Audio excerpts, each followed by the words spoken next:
On August 2nd, 2019, Kyle Vess was strapped to a bed at Parkland Hospital with a swollen ankle and fractures in his face. Oh, hey, Elsie. Come here. Hold on. Hey. Yes, sir. You can hear him talking a bit here, trying to explain to police what happened earlier that day. The Dallas Police Department was holding him on a charge of assaulting a public servant. In their reports, they say he assaulted a Dallas Fire Rescue paramedic, because that's what the paramedic and others with Dallas Fire Rescue said happened before the police arrived on the scene. They told the police that Kyle was starting grass fires along a service road in West Dallas. When Brad Cox, the paramedic, tried to stomp out one of the fires, Kyle attacked him, causing redness and swelling on his face, he told police. But that's not all that happened. You guys were fighting. Did you hit him? We know that you hit him in the face or the nose area. We know that because he had an injury. So what happened now? Did he hit you somewhere else or what? Did you hit him? Yeah, he kicked me in the face. He hit you in the face He kicked me. while you were sitting down or while you were standing up? He stood on my ankle. He kicked me across the face. He kicked me across the face. I back up and then my ankle stopped on my ankle. But let me ask you this. I know that you were laying down at one time. Well, that's But what. when he kicked you, No, I got back up. were you standing up? I was getting back up. He kicked me across Yeah, the face. I saw was back up. So, Yeah, I saw that. No, I saw that. what he's asking you is, were you laying down or standing up when that occurred? lay down. Okay. He kicked me when I was down. In this Dallas police body camera footage, Kyle tries to tell officers that the paramedic kicked him in the face while he was on the ground. It's what a DPD officer who was on the scene told her sergeant, which sparked a public integrity investigation into Cox. It's also what Kyle's mom asked the Dallas County District Attorney's Office to investigate in a complaint filed just months after the incident. But the public integrity investigation ultimately cleared Cox. The DA didn't fully investigate, and ever since, Kyle's been stuck with the charges from that day. About 2 years would pass before a lawsuit and released body camera footage and police documents about the incident would throw Kyle's story into the media spotlight. I'm going to try to take you through a more complete version of this story than what ended up in police documents. When it's all laid out, it's not so much a story about a man assaulting a public servant. It's a story about mental illness, vague police reports, and a paramedic/trained fighter with a history of alleged misconduct. You're listening to the CobCast. I'm Cobb, and this is the cast. The Dallas Fire Rescue Department's core values and mission statement reads, "Our mission is to prevent and suppress fires, educate and rescue citizens, provide emergency medical services, promote public safety, and foster community relations." Brad Cox's Instagram bio reads, #ShowMeMyOpponent.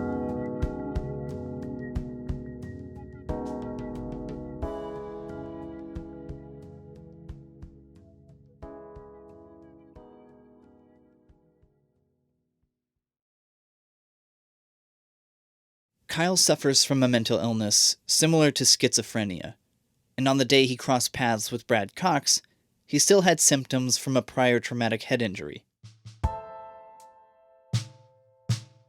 Kyle's mental illness has gotten more severe throughout his life. In 2010, he tried to kill himself. Doctors initially warned his parents that he may not survive. He did, but the incident left him with a plate and screws inside his head. After that, Kyle had a few run-ins with the law, including an incident in 2019 at a motel in DeSoto, Texas. He was wielding a knife and screaming a caller would tell police. When the cops arrived, Kyle told them he thought people were out to get him, and that he'd been shot with a pellet gun.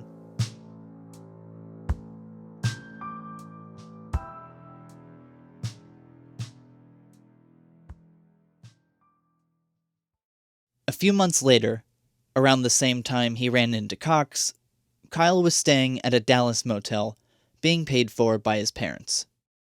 He would tell police that he was walking along the service road in West Dallas that day to get to his job at Lockheed Martin. In body camera footage, Kyle says he walks tunnels at night for the company, but this isn't true. He was never employed by Lockheed Martin. He now says he was on his way to do community service. Wherever he was headed, DFR said he was starting fires along the service road, and when Cox tried to confront him about it, Kyle assaulted him. Police documents say this altercation was captured by a surveillance camera at a nearby business.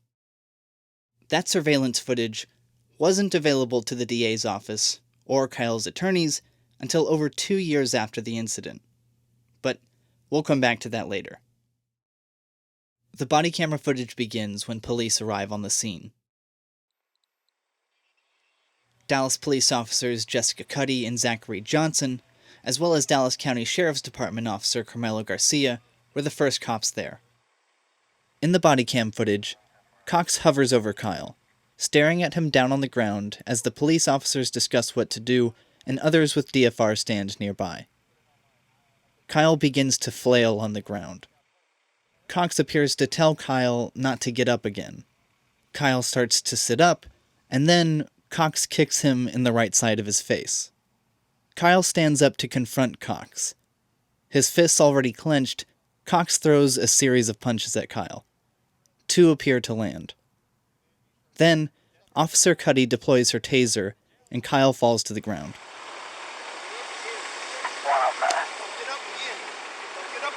Tase him, tase him.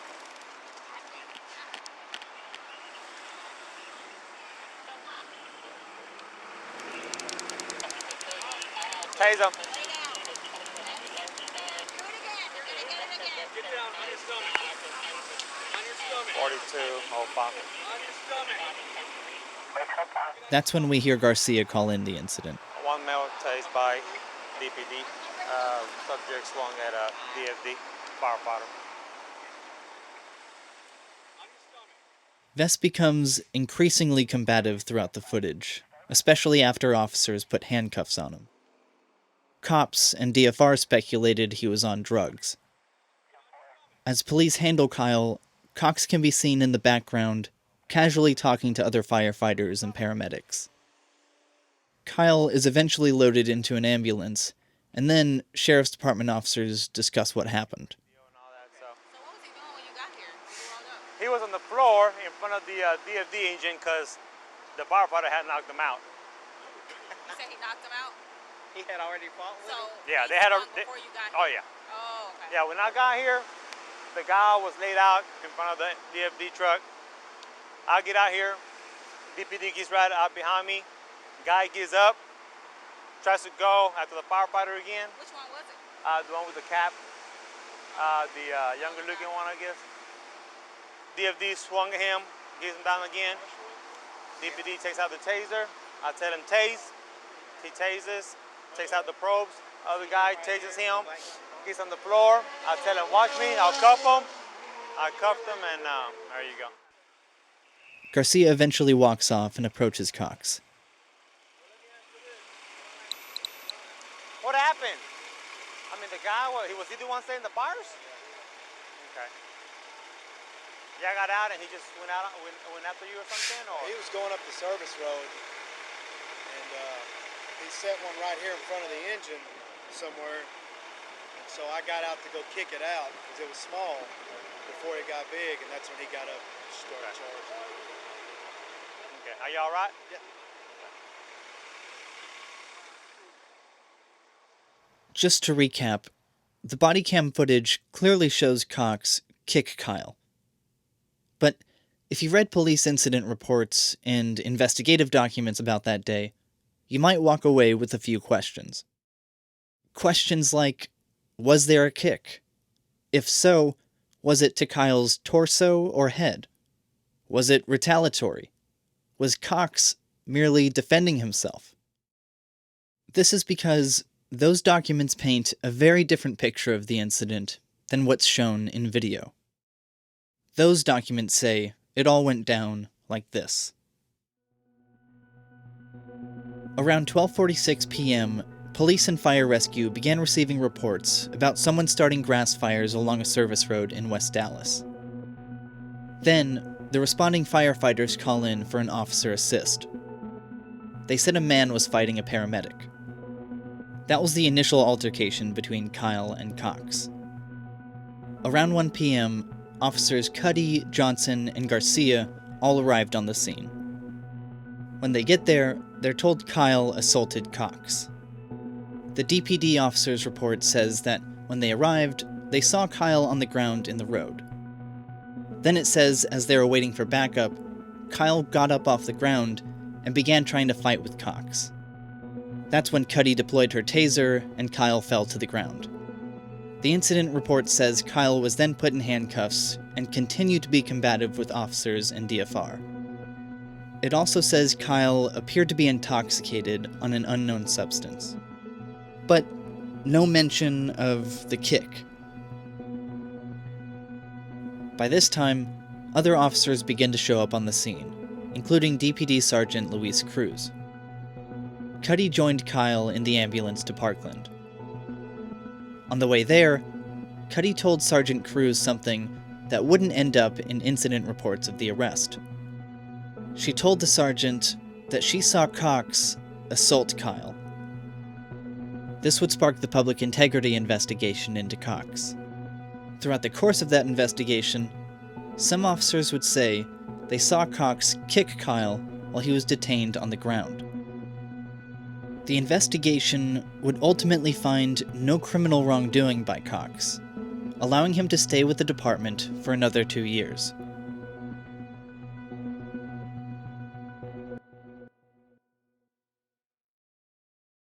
Detective Lee Allen with the Dallas Police Department was assigned to this investigation. He took pictures of the location where the incident happened. Some of the pictures show burned patches of grass on the side of the road, near where Kyle was detained. Detective Allen's investigative notes say that the surveillance camera footage showed Kyle charging Cox into oncoming traffic, and that body camera footage shows the paramedic, quote, delivering a kick. During the investigation, Allen spoke with Kevin Vess, Kyle's father, about the, quote, care of his son, and said he'd want to speak with Kyle whenever he became available. The notes then say, quote, Detective Allen made an attempt to interview complainant Vess, but was unable to because of his mental state. The investigator then interviewed officers Cuddy and Johnson on August 9th, 2019. The notes say, Officer Cuddy stated she deployed the taser on the complainant after the complainant was kicked in the head by DFR Cox. Johnson was getting rubber gloves when the kick happened, and Kyle wasn't back in his line of sight until after the taser went off. The notes then say Cuddy reported the kick to Cruz, the responding supervisor at the scene. In the ambulance, Cuddy called Cruz to tell him he needed to investigate her body camera footage, because she witnessed Cox, quote, kick the suspect while he was sitting upright on the pavement. In his report of the incident, Carmelo Garcia with the Dallas County Sheriff's Department wrote, DPD and myself were going to place the white male in handcuffs. The white male tried getting up. Dallas Fire Department personnel attempted to kick the white male to keep him down on the ground. The white male got up and went after the Dallas Fire Department personnel. A November 1, 2019 memo to former Police Chief E. Renee Hall, summarizing the public integrity investigation, is labeled secret. The memo states that when law enforcement arrived, Kyle was in the roadway, waving his arms while Cox faced him. It says Cox can be heard instructing Kyle to stay on the ground. It says, quote, Complainant Vess raised up, disregarded the verbal commands, and turned toward DFR Cox. DFR Cox delivered one kick, striking complainant Vess in the upper torso. The secret memo concludes, investigators were unable to ascertain specific elements of a criminal offense from complainant Vess regarding his interaction with DFR Cox. This investigation will be classified as closed and will be forwarded to the Dallas Fire Department's Internal Affairs Division for administrative review. In July 2021, about 2 years after Kyle's arrest, he filed a lawsuit against Cox with help from his civil attorney, Sean McCafferty. Frankly, the kick to the head when he's standing over him with a couple of firefighters standing around and a police officer pointing a taser at him, that is a clear constitutional violation. And so that was enough for us to take the case. And, especially since we think Brad Cox should not be a firefighter given his history, was important for us for doing the right thing. The lawsuit explains that Cox is a trained mixed martial artist who's competed professionally. He retired from professional cage fighting with a 3-1-0 record. The lawsuit also describes the kick captured in body camera footage, which was released by the media in September 2021. That month, DFR put Brad Cox on paid administrative leave. This wouldn't be the paramedic's first controversy, though. In 2019, Cox and a DFR paramedic named Kyle Clark pleaded guilty to falsifying a report in order to cover up their failure to render aid.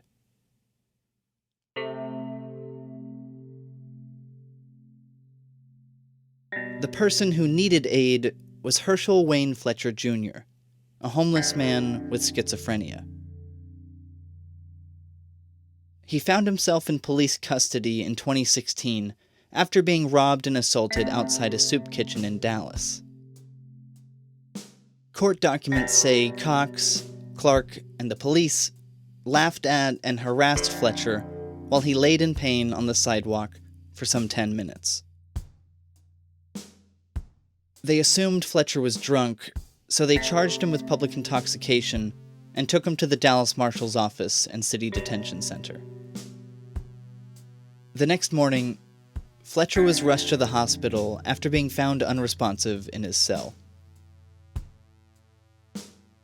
Fletcher died in the hospital from his head injury. His family filed a lawsuit against the city, the officers, Cox, and Clark. They're all still fighting in court. Cox and Clark were indicted in relation to the Fletcher case for tampering with government evidence. It was found that they falsified their report to cover up their failure to render aid to Fletcher.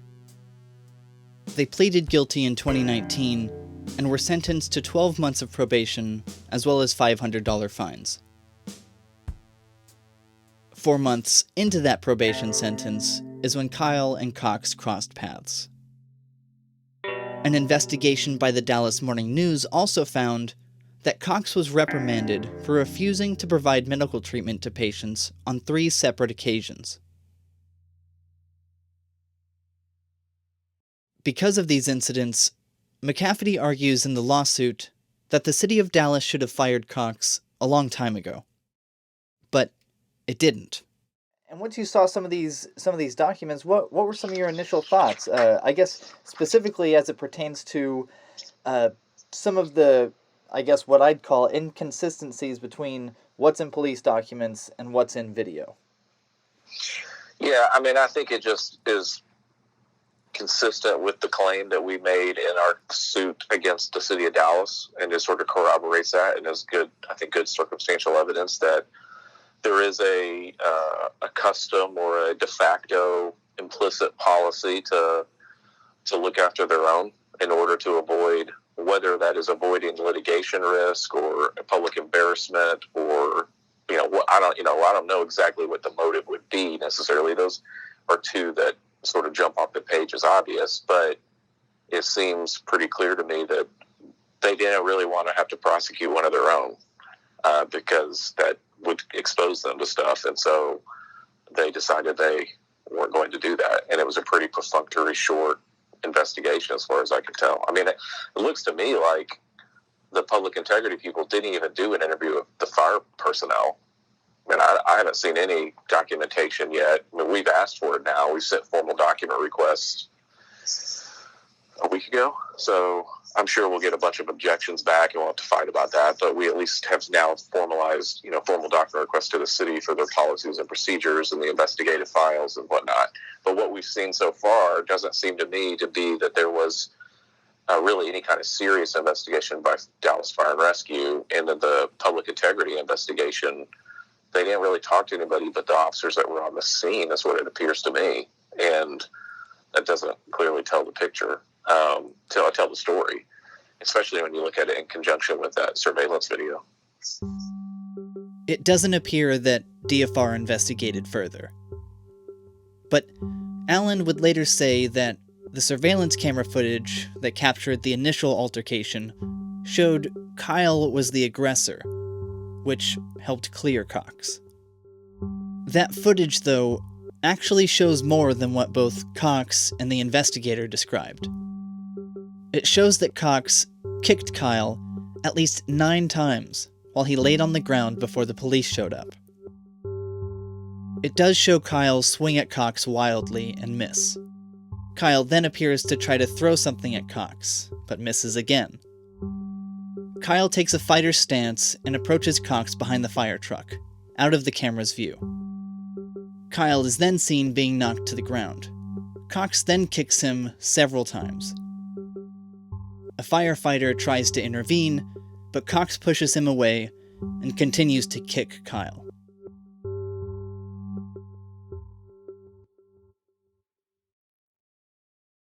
George Milner III is Kyle's criminal defense attorney in his case for allegedly assaulting a public servant. Milner has represented Kyle since 2019, and he's been trying to get his hands on this surveillance camera footage ever since.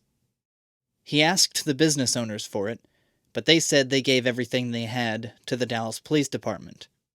Then, he went to the DA's office to ask for the footage, but they said they didn't have it. Eventually, he just figured maybe it didn't exist anymore. Maybe the footage didn't capture anything relevant, and it was discarded. But, to Milner's surprise, in October 2021, the prosecutor disclosed the video. Dallas County DA John Creuzot said his office got the video around the same time as Milner, and that his team made mistakes when it came to investigating Cox. In a written statement, Creuzot said, "After watching the footage, it's clear that this office would have handled the case differently, had that video been available at the time of the initial review. It may not have changed the outcome, because we can only guess at what a grand jury would have done, but the case should have been further investigated and presented." Creuzot's office said that it requested the video after Kyle's mom filed a public integrity complaint against Cox. The police never sent over the video, and Creuzot's office never followed up. Detective Allen later told me that he stands by the findings of his investigation. He argued that Kyle hadn't been searched before the altercation with Cox, and that he could have had a weapon. Because of this, and because Kyle had just attacked him, Allen said Cox had to dominate the situation. So that's what he did. A week after the surveillance footage was released by the media, the DA's office dismissed all the charges against Kyle. The dismissal by the court reads, "Further investigation of this case has revealed that at the time of the alleged offense, Mr. Vess was suffering from a mental health crisis. In consultation with his attorney, the state learned that Mr. Vess has suffered mental health disabilities most of his life. It says today he's compliant with his medicine and is stable." The next day, a press conference was held at Milner's office, where people would hear from Kyle Vess and his family for one of the first times. At the press conference, Kyle was joined by his mother Lene, his father Kevin, and his sister Shelby. They said they want Cox to be fired, arrested, and charged for the 2019 incident. They say he should be arrested for injury to a disabled person. Milner starts off the press conference. The reason we've asked all of you here today is there's just increasing concern that Brad Cox is not going to be brought to justice. He clearly committed a felony. I understand the district attorney's position that the statute of limitations has run. That is only true with respect to the 2 misdemeanors that he mentioned.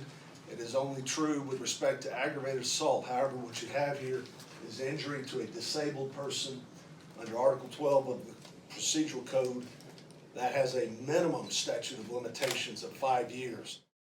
The DA's office has said that the statute of limitations for potential assault or official oppression charges against Cox have expired. But Milner says Cox could still be charged with injury to a disabled person, which has a longer statute of limitations. Based upon what Mr. Cox did to Mr. Vess, in my opinion that he committed serious bodily injury, which would make it a 10-year statute of limitations. Accordingly, we are well within the statute of limitations for Chief Garcia of the Dallas Police Department to issue a warrant, arrest, and prosecute Brad Cox for exactly what he did. And we're calling upon the Chief of Police to do what is necessary here, and that is bring Brad Cox to criminal justice. He's being sued in the civil courts, that's a different matter. But Chief Garcia of the Dallas Police Department has a duty here to reopen the public integrity investigation and arrest and charge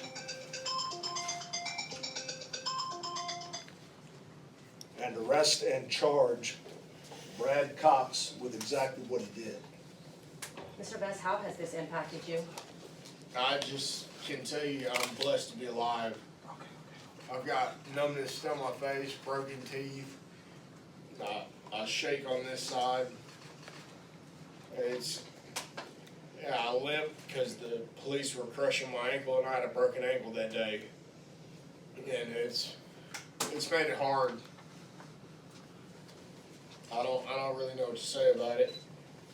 Like I said, I'm blessed to be alive. Mr. Vess, can you tell us what was happening from the time you first had contact with that paramedic? When I was walking down the side of the road, I was going to the SPCA to do community service.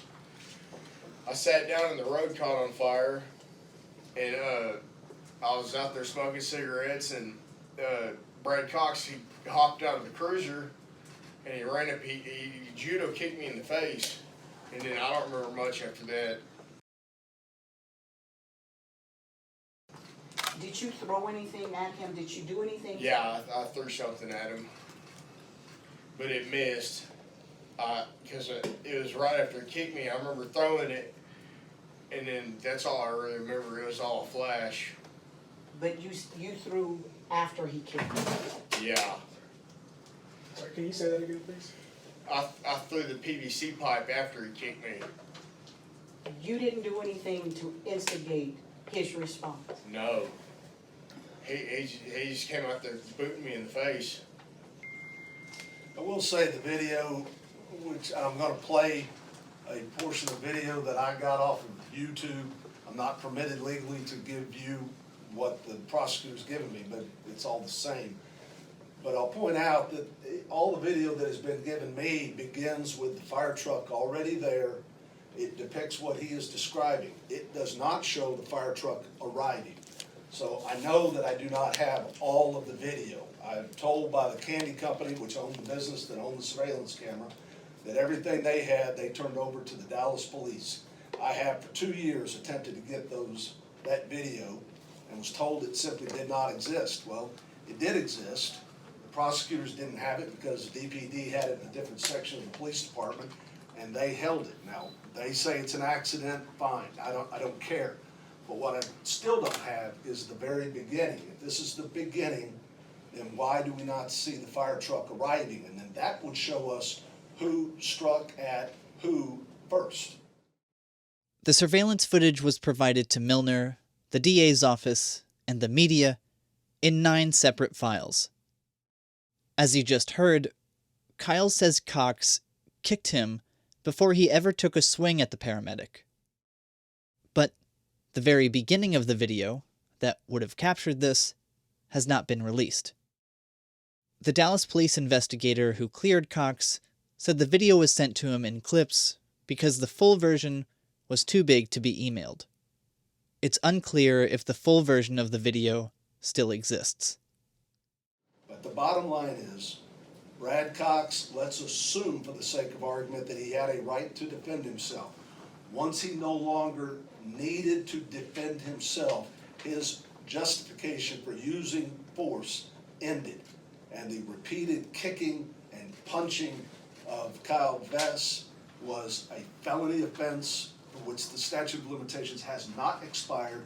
And we call on Chief Eddie Garcia of the Dallas Police Department to arrest and prosecute Brad Cox for the conduct he exhibited that day. He beat and, just savagely beat this man for no reason.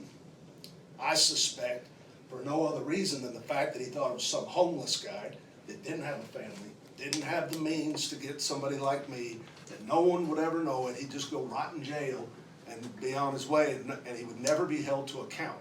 It's time for Chief Garcia to make this fireman be held to account. Before we watch the video, I just wanted to extend an opportunity for, I assume, parents? Yes, Would you all Parents have- and sister. Parents and sister. Is there anything that you all would like to say? Just like my son said, I think he's lucky to be alive after seeing what happened and what that guy did to him. Because he's got an existing head injury, brain injury, TBI, and he repeatedly kicked him in the spot. He's got a steel plate in his head with screws, and that's where he kicked him several times in that area. And today it's left him with more problems now that we have to deal with. We called and pleaded with the Dallas County Jail to get him back to Parkland Hospital because he needs help, and they kept denying it. They denied it. They wouldn't let us see him, go visit, and we requested over and over and over daily. We told him everything from his pre-existing injuries. And we said if he's hurt, at that time I knew pretty much what had happened. I said it can cause him more damage. What was your reaction to seeing that video for the first time? It made me sick. It really made me sick. Sick to my stomach. It's as bad as it gets, however you want to say it. It is sickening. But it's, our system let this go on and just let it continue on and didn't do anything about it. And I went to the public integrity 4 days after this thing happened and talked with them and laid everything out. And I feel like I did a lot of their investigation for them because I gave them Kyle's history growing up and on and everything. And then told them about the videos at the candy company. They didn't know that candy company videos existed. My wife and I figured that out. I went to Lee Allen and gave them all this information, and then they later turned and locked it up and used it all against us to suppress everything. And it just kept getting worse and worse as it went on. And that's finally when I hired this gentleman right here to help me out, because I went and did everything right by the law, and it ended up, it doesn't work.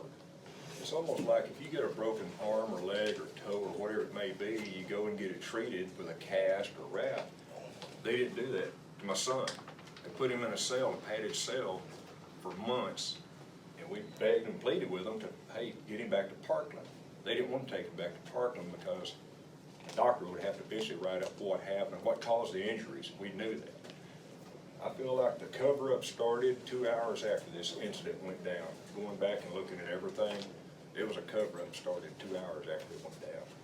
If you listen to a lot of the audio and video, and it's things I've known, it's how it all went down. In all honesty, this will happen again. It's been happening, and they've allowed it to continue, and it's going to take a bold move like this to make the right changes. We've got an exemplary fire department in Dallas. I think everybody would agree with that, but we've got one bad apple, and that apple needs to be plucked. Later that week, Cox would be fired from DFR, and in early November, the state would suspend his paramedic license. The Texas Department of State Health Services sent a notice to Cox about his license. The notice was obtained by the Dallas Morning News.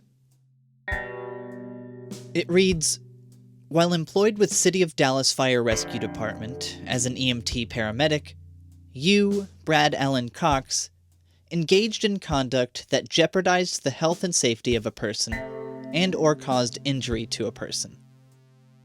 Specifically, you responded to a fire call during which you physically assaulted a person. The notice adds, you aggressively punched the person with your fists to his head and body and kicked the person in the head and body with your leg. Your attacks continued despite Dallas Police Department intervention, requiring transport and treatment. It concludes by saying, his continued practice as a paramedic, quote, creates an imminent danger to public health or safety.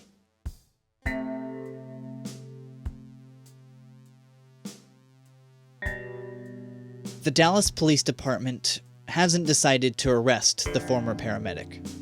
So, today, Cox still walks the streets as a free man. So does Kyle, but his family says what Cox did to him in 2019 exacerbated his mental illness and changed him forever. These days, as his lawsuit against Cox and the city makes its way through the courts, the right side of Kyle's face is numb and tingles constantly, and the entire right side of his body trembles. In court filings, Cox denies any wrongdoing and maintains he was just defending himself.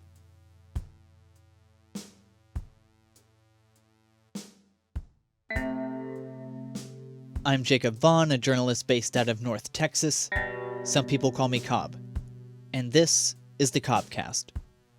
Thanks for listening.